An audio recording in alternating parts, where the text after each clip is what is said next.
참치 통조림은 생산일로부터 3개월이 지나면 숙성이 되기 때문에 정말 맛있습니다. 참치 통조림 직원이 한 방송에 나와 했던 이야기입니다. 당시 이 짤 때문에 커뮤니티에서는 갑론을박이 일었죠. 아니 통조림에서 숙성이 진행되는 건 사고 아니냐, 이런 의견이 지배적이었지만요. 동원에서는요, 진정한 의미의 숙성은 아니다, 시간이 갈수록 살코기에 기름이 스며든다는 의미에서 숙성이란 표현을 쓴 것 같다고 전하면서 마무리됐죠. 어쨌든 이 참치 통조림 숙성설은 아직도 잊을만하면 커뮤니티에서 보이곤 합니다. 모두가 즐기는 반찬인 만큼 관심도 많고요. 참치 통조림 안 먹어보신 분들은 아마 거의 없으실 겁니다. 동원 참치 누적 판매량만 65억 개가 넘거든요. 한국은 어쩌다 캔 참치를 이렇게나 먹게 된 걸까요? 영화 고질라를 보면 이런 장면이 나옵니다. 조난당한 배에서 발견한 참치캔, 여기서 한국의 동원 참치캔이 등장합니다. 이건 사실 한글과 일본어를 헷갈린 소품 담당의 실수라고 밝혀지긴 했지만은 사실 한국 참치 산업이 세계에서 굉장히 유명합니다. 일본을 제치고 세계 참치 어획량 1위를 찍기도 했고요. 이게 어떻게 가능했을까요? 여기엔 이유가 있습니다. 저는 김밥이고요. 제가 오늘 떠먹여드릴 이야기, 참치가 통조림이 된 이유입니다. 네코다마기. 일본에선 참치를 이렇게 부르던 때가 있었습니다. 고양이도 안 먹는다는 뜻인데요. 실제로 이 참치는 의도치 않게 잡히던 생선, 그러니까 잡어 취급을 받던 고기입니다. 잡는 것부터 해체, 보관 전부 까다롭거든요. 가성비가 너무 떨어지는 생선이었죠. 이 이야기를 먼저 해드릴게요. 참치는 다른 생선과는 다르게 좀 독특합니다. 참치는 고등어과 다랑어족에 속하는 물고기를 말하죠. 물고기 대부분은요, 물보다 체온이 낮은데요, 얘는 물보다 체온이 높고 체온을 어느 정도 유지할 수 있는 능력이 있습니다. 따뜻한 피를 가졌다. 그래서 온혈성 어류라고 하는데요, 온도차에 구애받지 않고 이곳저곳 적응할 수 있기 때문에 서식지가 넓다는 특징이 있습니다. 넓은 바다를 끊임없이 헤엄치고 다니면서 다양한 먹이들을 잡아먹고 다니죠. 그런데 또 특이한 게 얘네는 헤엄을 안 치면 죽습니다. 참치는 헤엄을 칠 때 입안으로 들어오는 물을 아가미로 걸러서 산소를 흡수합니다. 그래서 헤엄을 멈추면 숨이 막혀 죽는 거고요. 때문에 다른 물고기들은 잡은 뒤에 바닷물이 담긴 수조에 넣으면 사는데요, 참치는 잡으면 바로 죽습니다. 그런데 아시다시피 참치는 엄청 기름지죠. 때문에 죽고 나면 산패도 빠르게 진행됩니다. 당연히 냄새도 엄청 고약하고요. 이러다 보니까 극강의 기름진 부위인 뱃살은 음식으로 쳐주지도 않았습니다. 지금과는 너무 다르죠? 염장해서 보관하려니까 생선이 또 너무 크니까 손이 많이 갑니다. 이렇게 처치곤란 대접을 받던 참치의 위상이 완전히 뒤바뀌게 된 계기가 있습니다.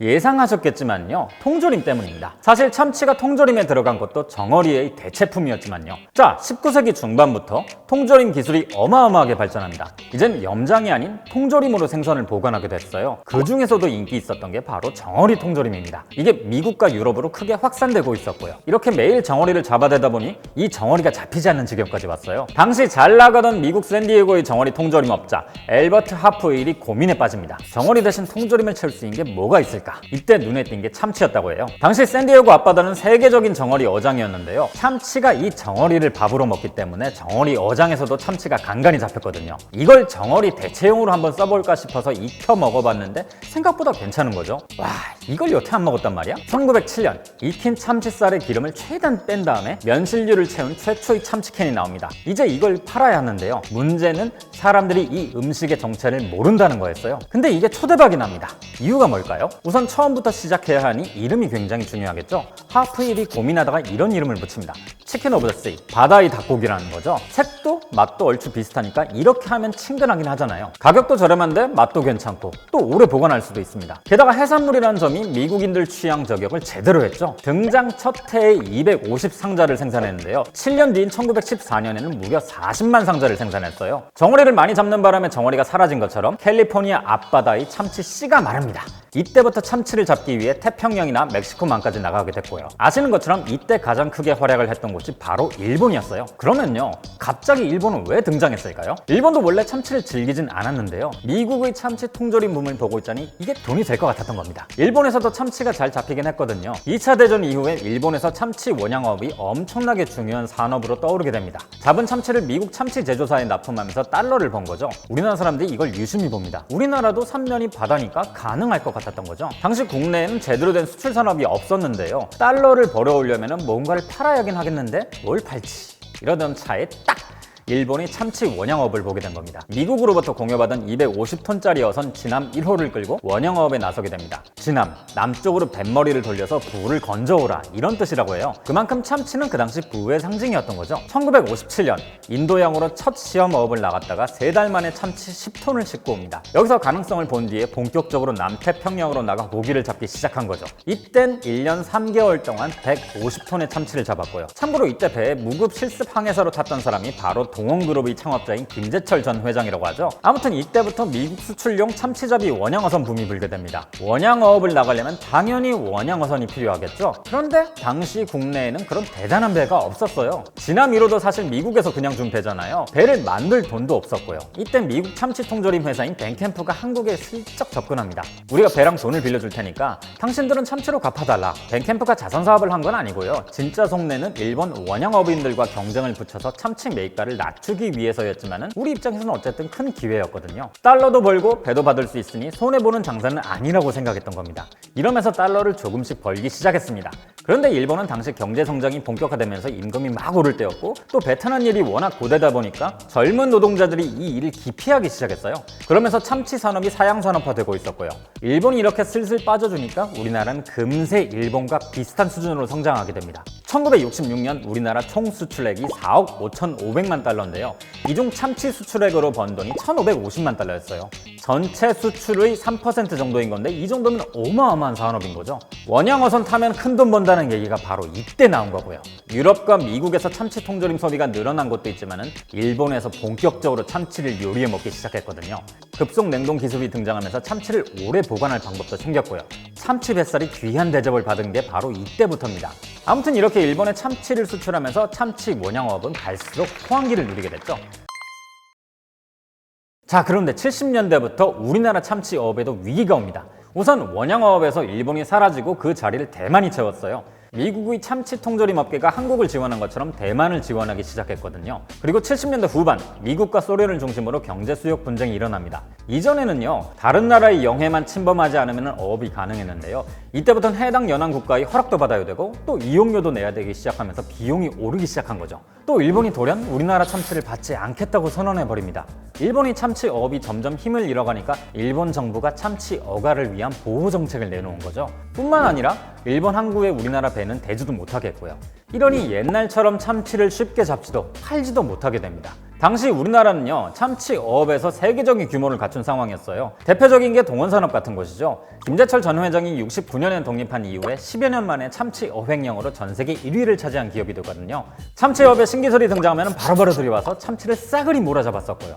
그런데 신기술이고 뭐고 참치를 예전처럼 팔 수가 없으니까 난리가 난 겁니다. 정부 입장에서는요 이렇게 실력 좋은 기업들이 국내에 있는데 그냥 손 놓고 당할 수는 없죠. 그래서 대대적인 해결책을 논의하기 시작합니다. 1977년 수산청에서 참치 통조림 개발을 추진하기 시작했어요.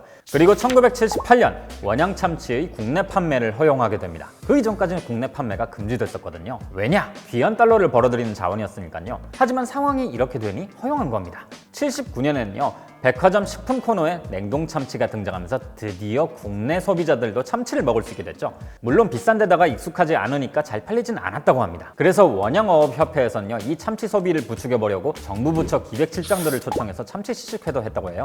이때 참치 대가였던 동원산업이 만들기 시작한 게 바로 참치 통조림입니다. 애초에 전 세계적으로 참치 수요가 크게 늘었던 게 바로 참치 통조림 때문이니까 이거면 될 거라고 본 거죠. 1982년 동원산업의 참치 통조림이 나옵니다. 가격은 200g 한 캔에 1,000원. 당시 라면 한 봉지에 100원이었으니까 꽤 비싼 편이었어요. 근데 80년대면 국민소득도 점점 증가할 때죠. 비싸긴 해도 새롭고 반찬으로도 괜찮으니까 많은 사람들이 이 통조림을 찾기 시작합니다. 선물용으로도 인기 있었고요. 그 결과 출시된 지 2년 만에 150억 원대의 시장이 열리게 됩니다. 경쟁자들도 어마어마하게 뛰어들었죠. 83년 동아제본을 시작으로 다양한 기업들이 시장으로 들어왔거든요. 물론 동원과 제대로 경쟁이 되지는 않았죠. 그러다 88년에 처음으로 제대로 된 경쟁자가 나타납니다. 사조산업의 사조참치. 이 사조산업도 재밌는 곳인데요. 원래 이 기업은 시사잡지 출판사였는데 참치 원양업 붐이 일어나자 부업으로 참치잡이를 시작했거든요. 그런데 77년에 2세가 기업을 물려받으면서 출판업을 완전히 접고 원양업에 올인합니다. 이게 이상하게 보일진 몰라도요. 60년대부터 출판사들이 원양업에 진출을 많이 했거든요. 아무튼 80년대 동원, 오양과 함께 사조가 원양업 빅3에 올랐습니다. 이렇게 되니 자연스럽게 참치 통조림을 만들기 시작한 거죠. 처음엔 사조가 동원을 상대로 피 튀기는 신경전을 벌이기도 했습니다. 동원은 영업본부장과 영업팀 직원을 빼오기도 하고 광고와 마케팅을 공격적으로 했거든요. 물론 동원은 이 사조의 공격을 잘 방어하고 시장 점유율 80%를 지켜냅니다. 그리고 다른 데로 눈을 돌리기 시작하죠. 참치 통조림의 원조, 미국에다 참치 통조림을 수출하기로 한 겁니다. 그런데 당시에는요, 수산 통조림 강국이었던 태국이 이미 미국에 진출해 있었습니다. 80년대 당시 미국으로 수출하는 수산 통조림 수출액만 2억 달러였고요. 이 태국이랑 붙자니 가격으로 승부를 봐야겠는데 이게 도저히 안 될 것 같은 거죠. 이걸 어떻게 공략하지 하면서 조사를 하기 시작하는데 태국의 손이 닿지 않은 곳을 발견합니다. 병원이나 학교, 주정부 같은 단체 급식을 하는 곳. 동원이 이곳을 공략합니다. 단체 급식용 대형 통조림을 전략 상품으로 내놓은 거죠. 덕분에 미국 시장 진입에 성공하고 이후 점유율을 끌어올려 태국 참치 통조림들과 제대로 경쟁을 하게 된 거죠. 여기서 더 큰 행운이 찾아옵니다. 아까 말씀드렸던 것처럼 영화 고질라에서 이 동원 참치가 나온 거죠. 일본 배에서 흘러나온 참치 캔이라는 설정으로 동원 참치가 비춰지거든요. 사실 일본어와 한글을 구분할 줄 모르는 소품 담당자의 실수였는데요. 하필 이게 동원이었던 거죠. 영화에서 무려 10초나 등장했는데요. 영화사와 정식으로 계약했더라면 1천만 달러짜리 PPL이라고 합니다. 이 덕분에 미국에서 동원 참치의 판매량이 크게 증가하면서 다시 한번 대박이 났죠. 2008년 동원이 세계 1위 참치 통조림 업체인 스타키스트를 인수합니다. 이건 금융위기 때문에 매물이 싸게 나와서기도 하지만요, 미국에선 참치 통조림 인기가 점점 줄고 있거든요. 89년 미국 소비자 1인당 참치 통조림 소비량은 약 1.8kg 정도였는데요. 2020년 기준 무려 절반이나 줄어들었습니다. 살아있는 생선에 대한 선호가 늘어난 곳도 있고요. 참치 자비로 인해 돌고래가 심각한 부상을 당하거나 폐사당하면서 미국 소비자들의 반발이 증가한 것도 있었죠. 실제로 현재 미국 참치 통조림 업계 빅3 기업을 소유한 곳들이 한국의 동원, 대만의 FCF, 태국의 타이유니온입니다. 이들이 미국 참치 통조림 대표 기업들을 인수할 수 있었던 건 그만큼 미국 참치 통조림 산업이 저물고 있었기 때문이었고요. 하등 쓸모없는 생선에서 부와 기회의 상징이 됐었던 참치. 이 캔 참치에는요, 험난한 파도를 헤치면서 가난을 이기고 싶어 했던 바닷사람들의 흔적이 담겨 있습니다. 덕분에 우리나라도 큰 돈을 벌면서 성장할 수 있었고요. 앞으로 이 캔 참치를 볼 때 오늘의 돈슐랭을 기억해 주시길 바라면서 저는 그럼 다음에 다시 뵙겠습니다.